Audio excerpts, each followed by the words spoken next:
Welcome to Brookline Booksmith's author event series. My name is Kate and I use she, they pronouns. Just a few things before we begin. If you haven't picked up your pre-ordered book or if you would like to buy a copy, they will be available at the register by the doors at the end of the event. As always, thanks for your support in purchasing books with us. Our moderator, Shubha Sunder, is a 2025 Whiting Award winner and the author of Optional Practical Training, and Immigrant Novel and Conversations that won New American Voices Award. Shubha's stories and essays have appeared in numerous publications and received notable mentions in Best American Short Stories. She currently teaches in the Creative Writing MFA program at UMass Boston.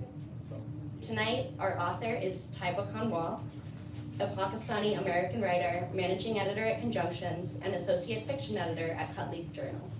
An absconded mathematician and technologist, she is literary director at Imprint. She was awarded the 2023 Immigrant Writing Prize from Black Lawrence Press and the Donald Bartholomew Prize in Fiction in 2022. Talking with Boys is a collection of linked stories filled with irony, humor, and magic. Spanning generations and continents from Lahore to Dubai to Houston, these characters navigate economic upheavals, political turmoil, and personal betrayals. A community of Pakistani immigrants in Houston distract ICE with unlikely bait. A housekeeper in a Dubai mansion plots to liberate her fellow indentured workers. In Lahore, an empty nester finds herself bound by more than the jinxed bracelet her adult son has gifted her.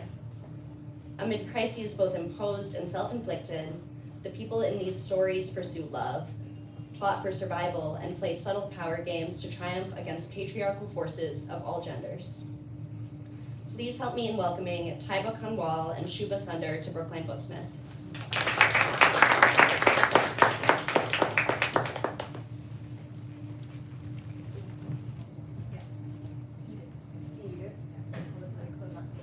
Eat it. Hey everybody, thank you so much for being here. It's just amazing to me when people turn out for stories, turn out for friends. This is just awesome, so thank you. Kate's introduction was right on. Linked short story collection, Talking with Boys, so you heard what it was about, and the geographies these stories span. So I thought I'd read a little bit from 3 stories, so you got a flavor of each of the locations these are set in.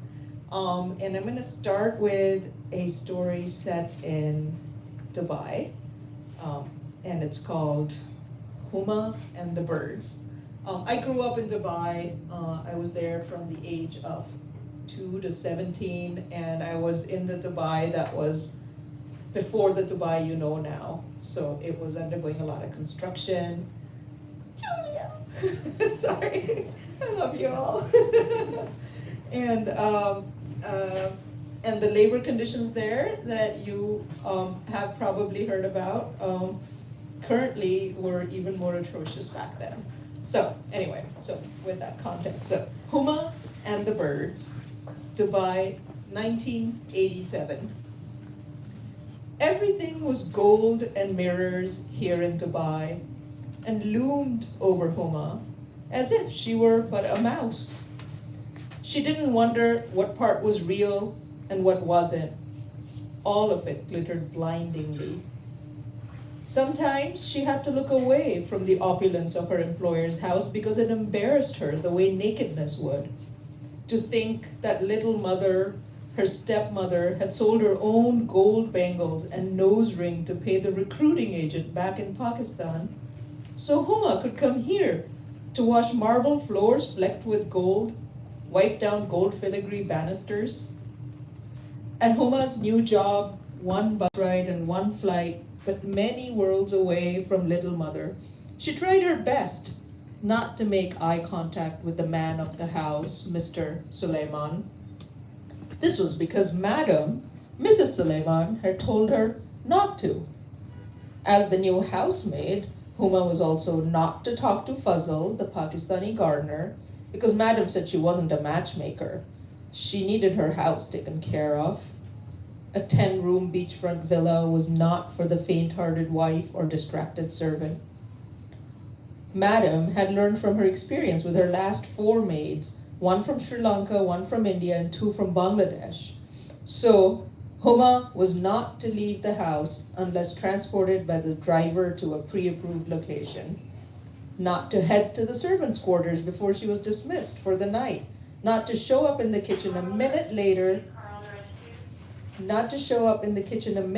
than 6 a.m., not to make international phone calls more than once a month, not to scold the 6 children for any reason ever, not to understarch Mr. Suleiman's shirts or robes, not to overstarch Madam's ankle-length gowns, not to clean Mr. Suleiman's study, not to ask who or why, not to overeat, not to cry.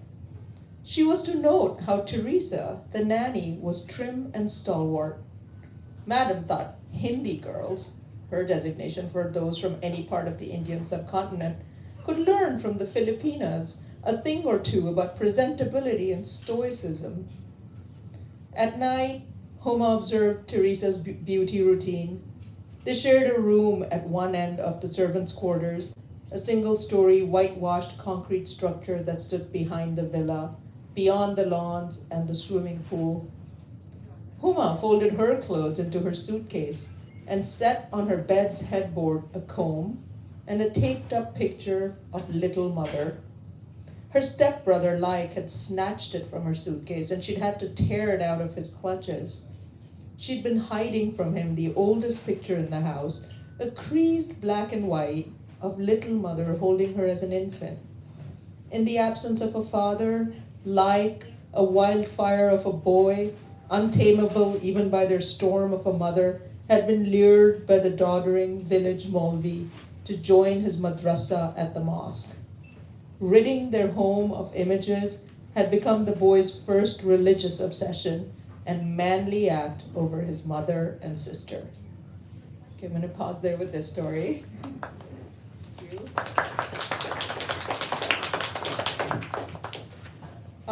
The next one I'll read from is Little Mother. So this shows up later in the collection, but it is the backstory of the Little Mother we just heard referred to. Diori by Lahore, 1973. As you rip out with your bare hands the stalks in the heart of a sugarcane field and screech from the sting of 1,000 translucent thorns raked up by your palms, as you disembowel the dank earth in search of a bone severed from your sister's spirit that would not be broken, as you stomp the clumps of sod with the inhuman strength your muscles have sucked out of your now hollow heart, you fail to hear the steps of the village Maulvi. He had emerged from his mosque, beard and kameez whipped by the winds, a hand on his cap and 3 older boys from his madrasa flanking him. He has come because your otherworldly wails had been sullying his call to the sundown prayer. Your feral eyes give him pause. He has to avert his gaze from your heaving chest with no dupatta to shield it. From the way your muddy white shalwar clings to your calves, he overcomes his reluctance to touch a woman not his wife. Perhaps you are not a woman to him right then, perhaps a thing barely human, and drags you by the wrist to your widowed mother's hut. He flings you at her feet and demands to know what she means to do about you. You lunge at him so that he scurries out of the door, holding it shut to keep you in. The village elders have gathered, the women tell your mother the next day. They have agreed with the Maulvi that you must have disturbed a jinn's resting place, and it has now possessed you, become one with you, made you delirious. The women squat on your mother's dirt floor. They are not afraid of you the way the Maulvi had been, because they have seen this madness before, perhaps lived it themselves. They rock lightly in rhythm with your mother, who rocks you as you lean in her arms, the salt burn of your tears still on your cheeks. They do not meet your mother's eyes because she has only just lost her older daughter and now must confront a possession of the younger. As the winds pick up outside, their thoughts turn to their own hurts, and they concur with the elders that For the jinn to relinquish you, it must be beaten out of you by a man of God. Your mother leads you to your cot, then snatches her broom and brandishes it like a sword at the women. As they hasten out, she locks you up inside the hut to keep them from you and you from them.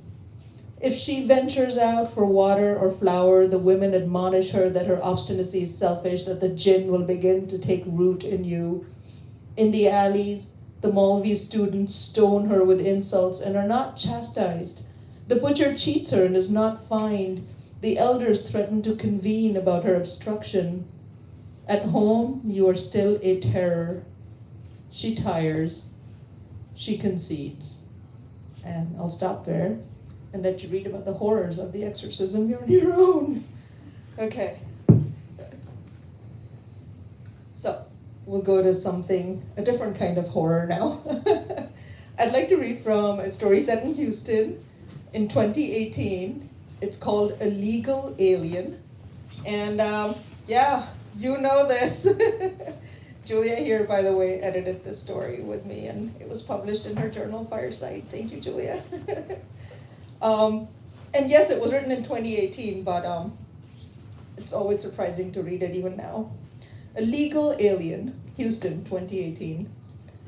When Immigration and Customs Enforcement descended on our nook of Houston, we knew one of us would be taken. We were all brown.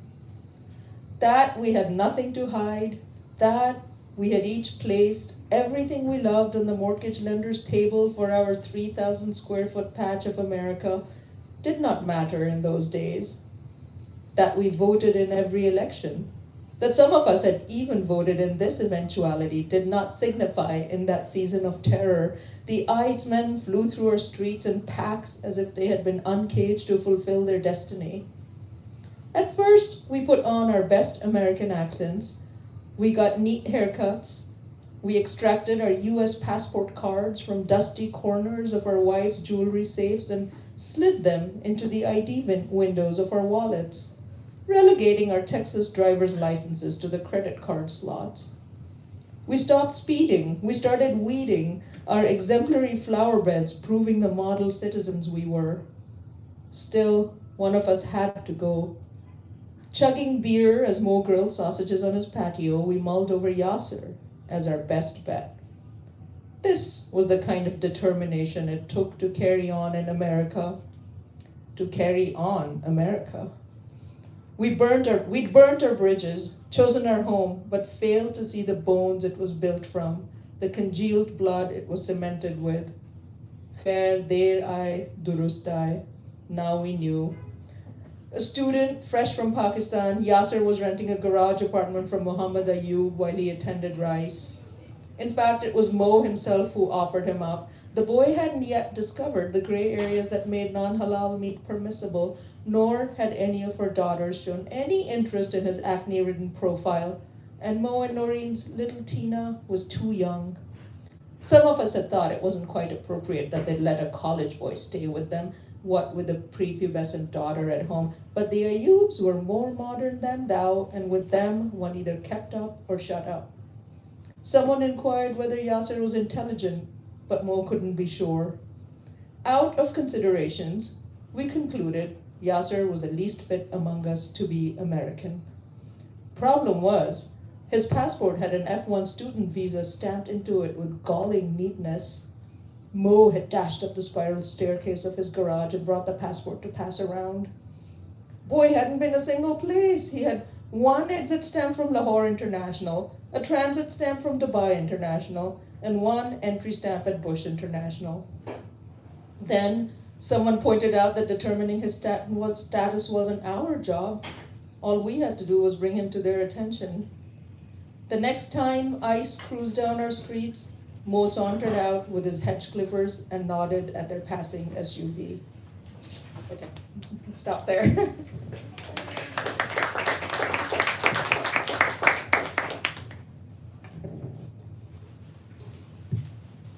Can you hear me? Okay. Well, congratulations, Tayyba, Thank you. on this book. I see this as a collection that is very wide in its range, not just in place, but also in time. You have stories that are set in contemporary Houston, stories that are set in Lahore several decades ago. You also have stories that cross into the magical realist universe. So can you talk a bit about how this collection came together? Yeah. The very first stories I wrote really were set in Lahore because I had this ache to tell, rather just write into these silences in my extended family. There were things that happened, things my mother had seen that just never got talked about or explained. And I also couldn't ask about them. I think this happens in many cultures where traumas are kept quiet or family shame is not discussed. And so I imagined my way into those spaces. None of the people are real, but some of the incidents kind of became the nugget of these stories. But once I sort of scratched that itch, I realized too that I wanted to write in the contemporary American context. I didn't see a lot of stories set amongst contemporary Americans and Pakistani Americans, and not as sort of a function, not looking in at them, but stories from within, right? I wanted these to sound true to anybody from within the culture too. And so I started writing them, and then what happened was these characters just started showing up. Characters from past stories started showing up in the later stories and just kind of announced themselves, and I was like, okay, come on in. And so it's not a novel, but it is a linked collection in that you'll see minor characters appear as major characters elsewhere. The stories in Dubai, once I had written Houston and Lahore stories that were sort of touching on experiences I knew there was this large hole in this migration series, which was Dubai, which is what I had passed through. And I wasn't able to bring myself to write those for a very long time, and I didn't know if it was because of how difficult those times were, just to be a second-class citizen and live like that and pretend you're grateful. And you are in many ways, because it's a lot of economic comfort and advantages. I realized what was stopping me, I only realized what was stopping me after I read a lot of Toni Morrison and Colson Whitehead, and I realized that it's not the traumas or the systems that you're writing about, it's the people. And I really, really learned from that about where these stories need to sit, and they need to sit with the characters. And that was the inroad I needed. And once I came into those stories that are the Dubai stories with those characters, I realized too that what had been avoided writing was an op-ed. I'm writing fiction. And I wanted the systems to be exposed, but really not be talking about the systems. You do it through the people. So that's really how this whole collection then kind of coalesced. Well, speaking about specific people, in your opening story, we have a young Pakistani American woman who wants to get the hell out of her parents' house and away from her parents and everything that she's grown up with, like, typical teenager. And she chooses to do this by marrying this boy who she knows. And they've both been born and raised in Houston, and they each have to, navigate the experiences and the expectations of their families and cultures. And it struck me that, the thing that made, like, one of the things that make her very interesting to me is that she sees marriage as this, like, way out of her parents' house. And of course, this leads to all kinds of unintended consequences. But it made me think about, how do you see the immigrant experience as, a process of what you bring along with you, whether you intend to or not, or if you were born here, what do you inherit from your parents, whether you're conscious of it or not, and what can you jettison, if anything? Yeah, and the culture comes with you. You are raised within it, and there are a lot of things very specific to the Pakistani culture in this book, and one of those is, how do you survive in spite of and within the constructs that you live in? How do you actually, because those are precious to you too, so how do you remember what is important to you? Community and relationships are extremely important. And I always wondered growing up, I looked at my cousins, and I was reading a lot of Western literature and sort of a lot of things about individualism and escaping, and I was like, oh, maybe that's the path to happiness. But here are my cousins, and they're getting married, and they're just delighted. And, this is what is going on here, and marriages that survive some pretty difficult circumstances, and I over time I've come to realize that this is a culture in which you use the system, and you use it to your own ends. And you hold on to what is important to you in a very smart way. So you're making trade-offs all the time, but also not burning everything down. A mother who loves her children choosing to stay in a marriage that is less than optimal, I'm not talking about abusive marriages necessarily, but less than optimal situations, that's a choice, and she gets a lot out of it. And within the culture, a lot of people choose to do it. The men too. I talk about this. The men don't go off on their own. They stay. The patriarchy, the mosque, the rest of the extended family supports them. There's something valuable in being the father of the house, and you go away. Who's going to cook for you? So right. So all of that. So coming back to the story, then.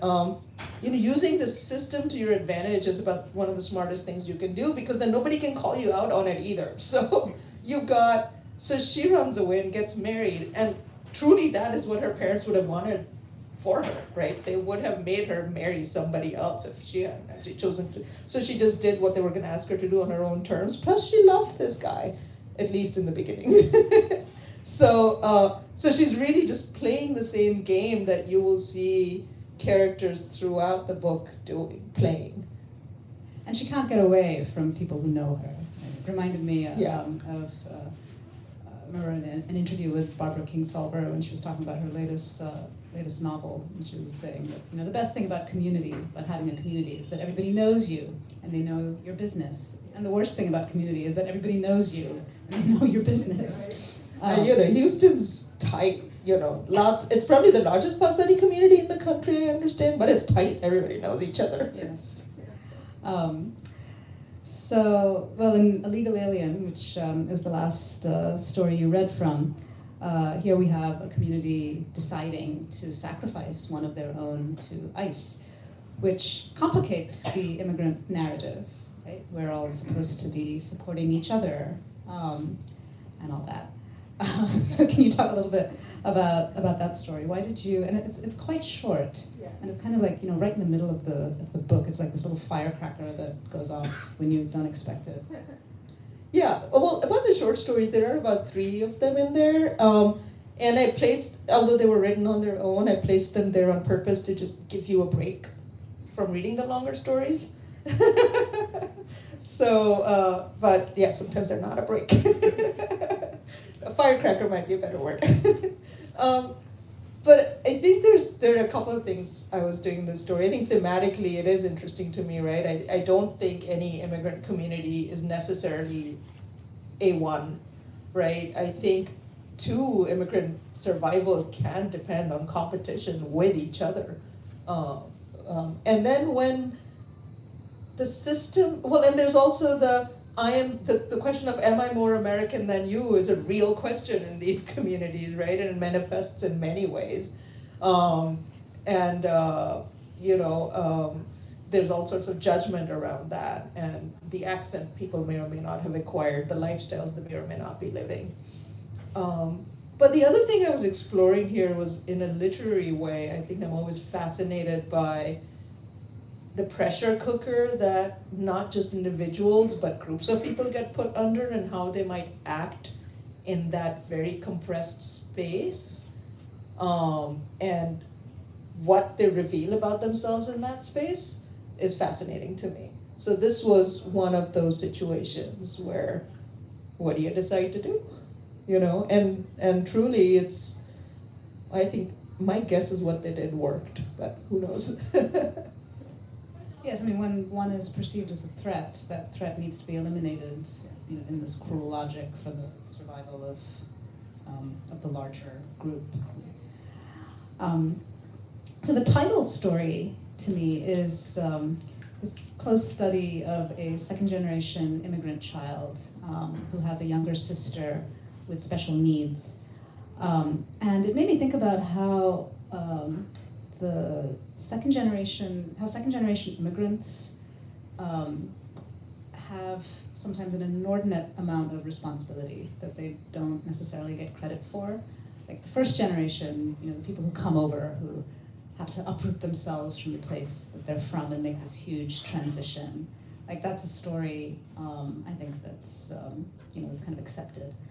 But then the kids who are born here often have to grow up very quickly, in the sense that they have to, you know, take on these burdens that can be quite heavy.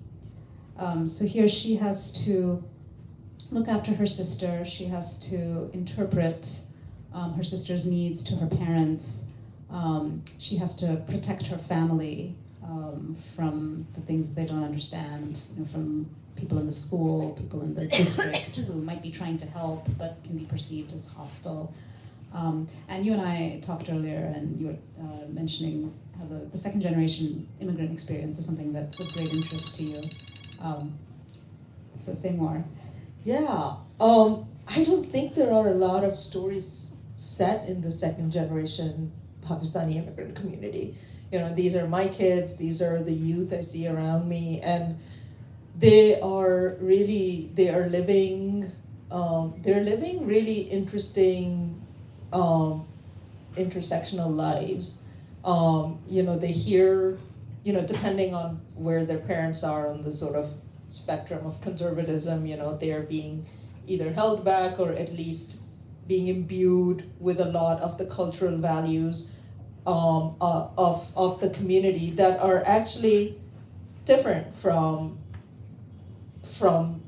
Americanness, I'm going to say. You know, so the very communal aspect of the culture versus valuing, you know, individual achievement, success, going out there and doing your own thing is definitely in conflict, right? But also a level of openness to absorbing new ways of speaking or all of that. So I think so there's definitely that tension, and they do, I think, I agree with you, is that their burden is almost heavier, that I would say, than first generation immigrants who are just figuring out how to settle in and how to make do. But these kids are interpreting for their parents, often language, but very often culture, you know, telling your parents it's okay that things happen this way. And then protecting their siblings, and there's, you know, some siblings are more out there than others, and the siblings who, there are siblings who tend to become the go-between for families, and I think that is something that's very interesting as well. And just seeing how far these kids want to push their separation without actually snapping away is very interesting to me. And what it is that they choose to value from within the culture of their birthplace, right, is also very interesting to me. Yeah, and several of these stories touch on that. Another thing I found interesting about this story is that at some point, like the little sister who she's looking out for all along, and at times she's jealous of her, she's frustrated, but then the little sister surpasses her in ways that the narrator didn't anticipate, and so then that becomes this challenge that she has to navigate as well. Yeah, you know, the title "Talking with Boys" speaks to many things. One of them is you're not allowed to talk to boys when you're a good Muslim girl, so there's that. But in the story "Talking with Boys," the girl with the disability, she is nonverbal, and she has to use American Sign Language in school and finds a community within that. And her parents refuse to learn the American Sign Language. and and so she separates from that in that way. But in finding her new community, she finds this complete freedom, and she can talk with boys because they don't think she's talking to anybody. So, yeah. Yeah, that to me was just, you know, that was the story that to me echoed many of the elements of the whole collection. Yeah, there's a huge freedom in being ignored, you know, and I think that when people leave you alone and don't think about what you're doing, you are much freer to do a thing. You know, and that happens with Little Mother, the story, the horrifying story that I read earlier, and the exorcism she goes through and all of that. But in the end, that it arcs. I think most of these stories end in some kind of triumph for most of the characters. And Little Mother's triumph is a being let go, is a being left alone. But I'll let you learn how. So the final story is of a woman, a young professional, who, you know, sort of this classic American dream, right? She is able to buy a house of her own, on her own terms, for herself. So can you talk a bit about what that means for, you know, like what does this stage mean for an immigrant to, you know, I guess it's fair to say own a piece of like American land? Yeah, yeah. The character in that story, Zoya, is to me the most American of my characters. So she desperately just wants to buy a house. She's 20 something, and it is going to be her house. So much so that she doesn't even want a boyfriend, you know, because he's gonna take over. There's a really good guy she meets in the story who I really like, but she's like, arm's length, because this is my house. And that to me was and it's a struggle for her because she has to be able to, even if she can afford it, she's being told by so many forces around her that this is not the right thing for her to do, or she should choose differently. But interestingly, in the culture, she would not be buying her own house. Young Pakistani women don't do that. You live with your parents until you're married, and then you go live with your husband, and there's rarely a time alone in between. And she says no, you know, this is what she's gonna make. But you know, in the context of the story though, she's still navigating so many relationships she holds dear to her. And so, and those are in tension somewhat with her choice to buy this house. Although some of those relationships also enable her to buy this house. So the purchase of this house and making it her own individual space puts her in tension with a lot around her. And, you know, does it in fact like make her, like, do you think that she feels the, or I guess, well, I'm just wondering, like, what does it mean, you know, or does it mean anything? Like, when you own a house in America, does that in some way make you more American than if you were renting or, you know, living with someone else? I would say it's one of the deepest wishes that I have learned of within this culture. You know, it's think of the homesteaders, right? What else were we doing? What else were we immigrants doing, right? Even way back then, come into the country and you're off into the wilderness, making a house, setting down roots, you know, settling your family. And it is very much so, you know, yes, you're owning a piece of land, and to own it on your own terms, right? Because the reason she gets dissuaded from this house too is it's not a good house. Even her realtor's like, this is gonna fall apart on you. And that she kind of loves it for that, because she wants to fix it. You know, she really wants her hands on this house, and she wants it to be something she has built. Yeah, it's almost like a room of one's own. Yeah. And even though she's not in the story, she's not an artist, but yeah, it's more than just a place to live. It's a way of being free. Yeah. What does it mean for you, like in this moment in 2026, to be a Pakistani American writer? Oh my God. It is. I know, it's a big question. It's a big question because when I first started writing, this goes back to when I got my citizenship and the deep breath of relief that I took because I now had freedom of speech. You know, You that- think. well, think, yes, it's what I thought then, 13 years ago. But it's why I stayed from day one when I came here. You know, I came to college and came from a place where in Dubai we used to stand up and greet our teachers with a good morning teacher, you know, the whole class, and good morning ma'am or whatever. And I come here and I come to college and I walk in and some guy's got his feet on his desk. I'm like, that's kind of rude. And then the professor walks in and he says, call me Bob.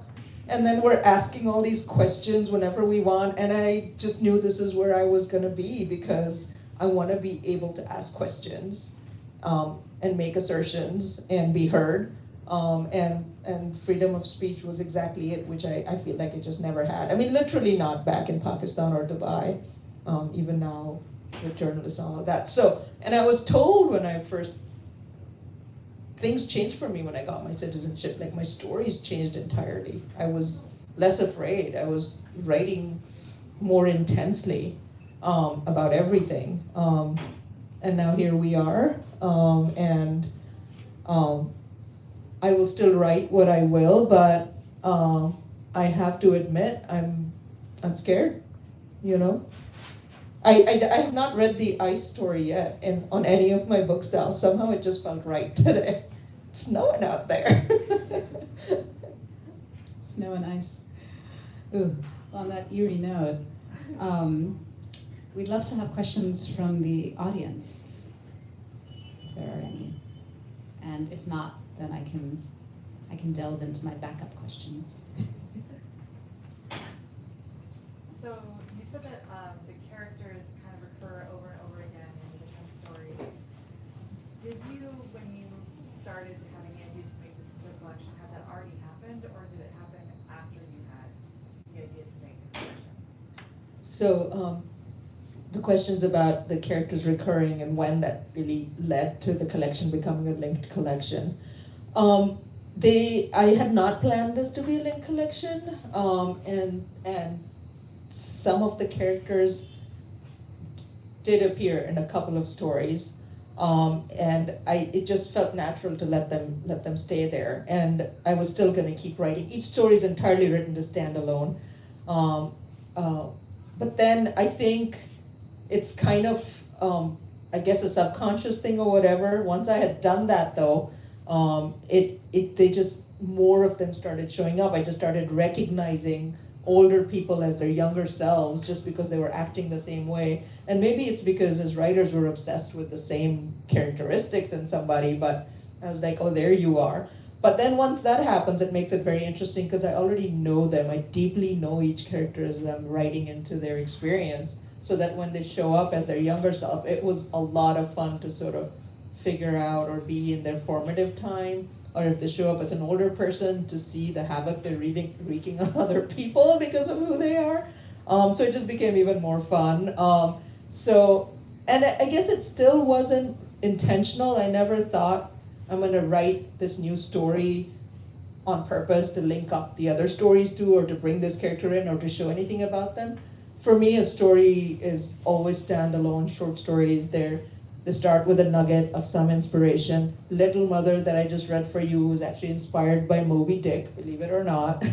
It's Ahab's madness and obsession with that whale that he disguises as a business venture, and convinces everyone around him it's the right thing to do. And Little Mother disguises a pregnancy as her madness, and births this child.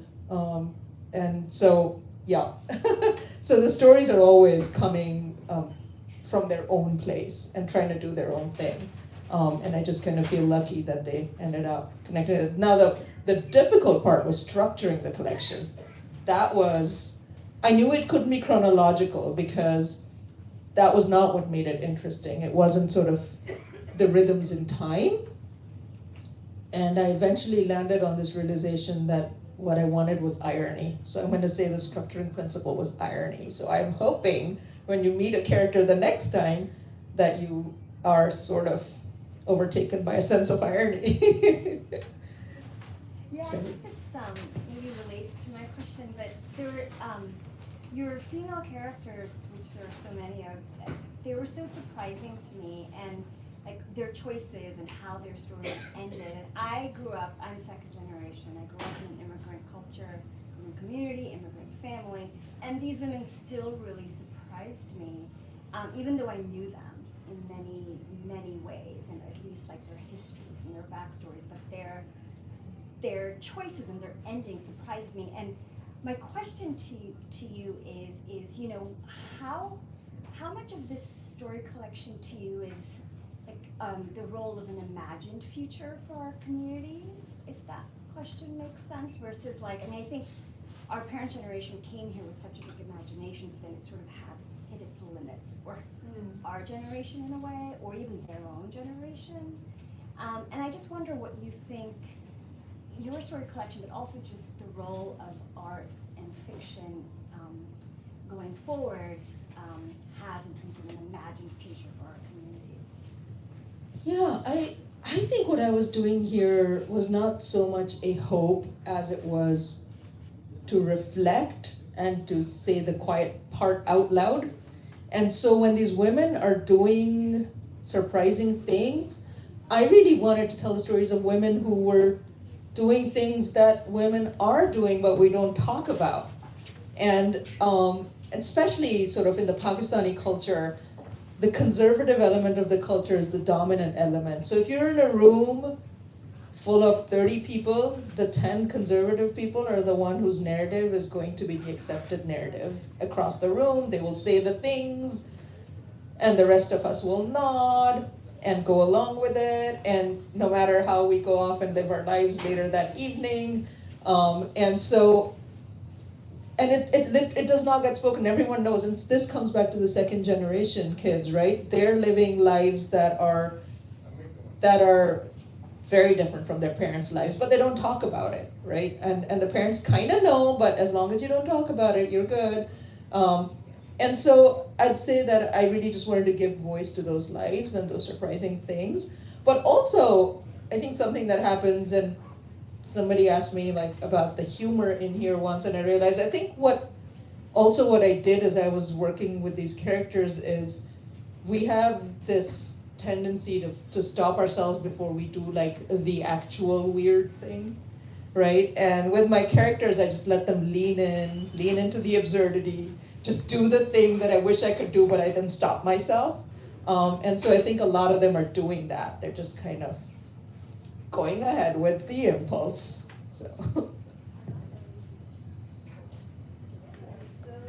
was wondering, what were your lived experiences and that your cohort back in university inspired you to write this book, especially to help you with the title.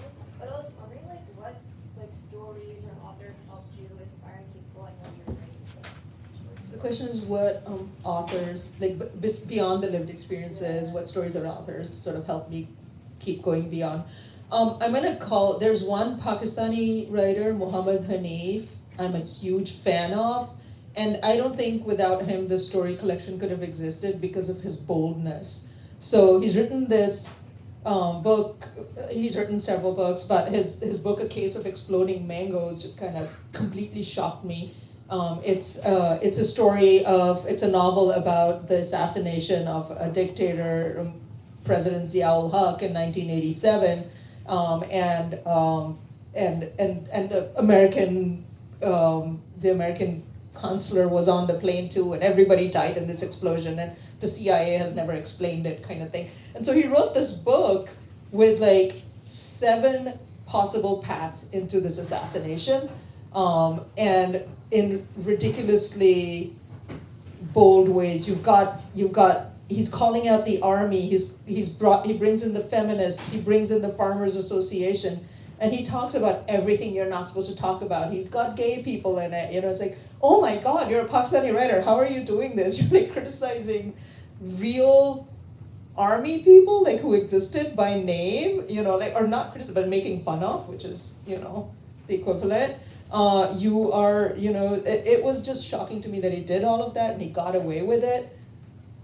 He is a man, but still, and I was like, I could do this. I could do this. And so, I'm like, I've got I've got everything that I wanted to put in here, that real lives that we live, that we just don't talk about. So Muhammad Hanif is a big one. There are other, Bapsi Sidhwa is another Pakistani writer who's just beautiful, beautiful stories set deeply in the culture. I have to say, Bonnie Jo Campbell, if you don't know her, guys, please read her. You've heard me talk about her before. She writes these stories set in rural Michigan, and there's nobody like her when it comes to talking about an insular community with in very challenging circumstances and a very unique culture to them, where they're economically challenged as well as they've got so much going on that is difficult in their lives, and the way she stays with the people, so that you never feel like you are looking at them, but you are with them. I learned a lot from her. What's So. her name again? Bonnie Jo Campbell. Yeah, Bonnie Jo Campbell. She's incredible, really complex. And her story, collection American Salvage, is huge. I love Karen Russell. She does magic realism in this way too that is so natural, and you're floating between the real and the unreal, but it all makes sense. And I think I managed to channel that in here. Those are a few. I mentioned Toni Morrison, Colson Whitehead. I owe them a huge debt. I'll ask a quick follow-up question. So you have a story in here with an angel. Is it fair to call her an angel? Yeah. Which one? Where she's flying. Yeah, the girl. Oh yeah, Meher. Meher. Yeah, she turns into. I'm just curious because I've never written magical realism since I was a kid anyway. What is it like writing? What is it like for you writing a story set in a magical universe as opposed to a realist one? Does it feel different? So I think the key for me is that it's magic happening in the real world. So the universe is very real, and the magic realist elements are really an outward reflection of a deeply internal psychological state. And so really, if that girl, and I love that you called her state an angel, and she's often called a bird, but yes, it's angelic what she's experiencing. And so that story is Meher in there, and she it's the freedom that she finds within this burqa she puts on that she had been resisting, and that bird-like and angelic experience she has. So I think for me, I think it's an extension of what I just talked about, leaning into the absurd, is how far do you go with how you're feeling so that you start to physically have that experience. So in Mrs. T Receives a Gift, one of the stories, this woman is weighed down by this bracelet that her son gifts her, because it means a lot in the context of the story. It means another shackle on her life. And so she literally gets weighed down when she puts it on. She literally can't get out of her chair. And so that, again, is just sort of an extension, a deeper extension, a physical manifestation of her psychological state.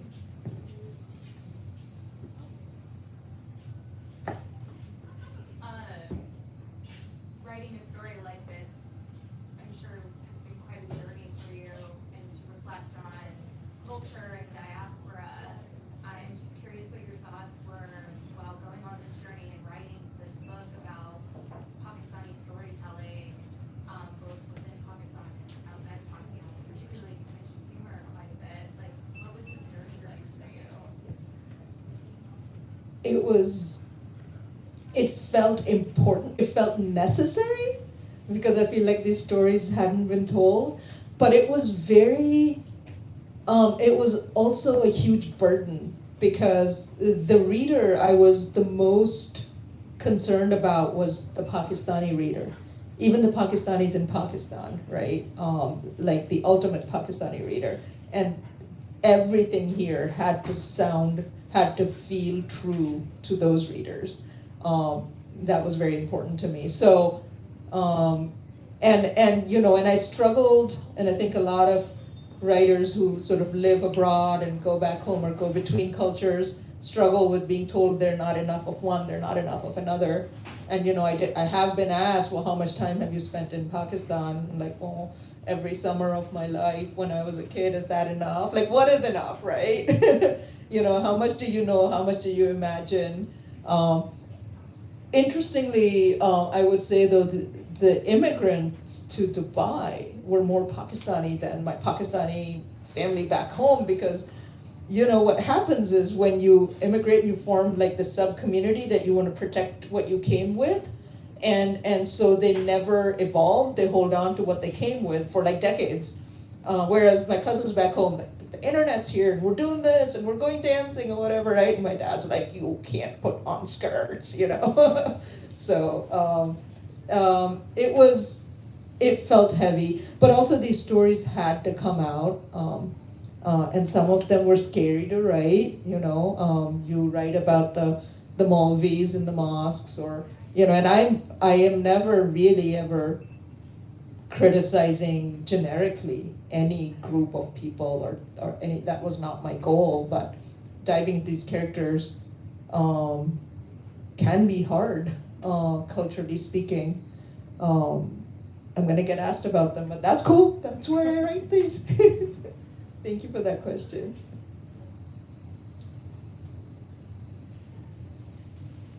I was in India recently, and I hadn't been back since 2012. And I stayed with an aunt of mine who used to live in San Francisco. And then she moved back with her husband, and her 2 kids were babies at the time. So they've grown up in India, and they have a whole generation of kids like them whose parents lived in the US for a long time, and maybe the kids were born here as well, but then everybody moved back. And so there's this whole community of American citizens. I mean, they have American passports, but they're Indian kids because they've like essentially grown up their whole lives in India.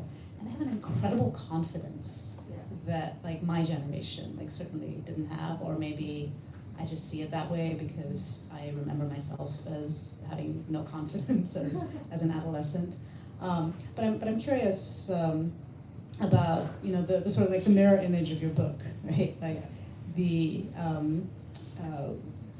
I wonder what it's like for American kids in Pakistan, if any, if there's a community of people who like lived here for a while or lived in the West for a while and then moved back after a period of time.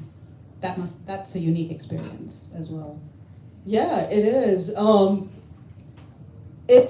It's not easy, but I think it's an easier adjustment. I think you come back with a lot more that you can use and put to use, and there's all these doors left open that you can leave for, and I think that changes who you are in that context. If you can just up and come back to the US or wherever, you live a different way, you're less constrained. So I think there's that sense of freedom that I think may be getting reflected in their confidence. They go back and forth. Yeah, they don't feel the same pressure, I guess, to belong to one place or another. Yeah, free to rule the world. That's great.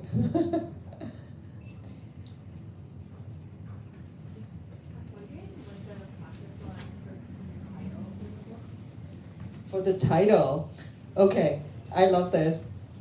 This title has so many layers. So first it comes from a story in the collection the story itself is called Talking with Boys, and it's kind of ironic to that story in that because that's the story with the girl who's nonverbal, but she's the one who gets to talk to boys because nobody thinks she will.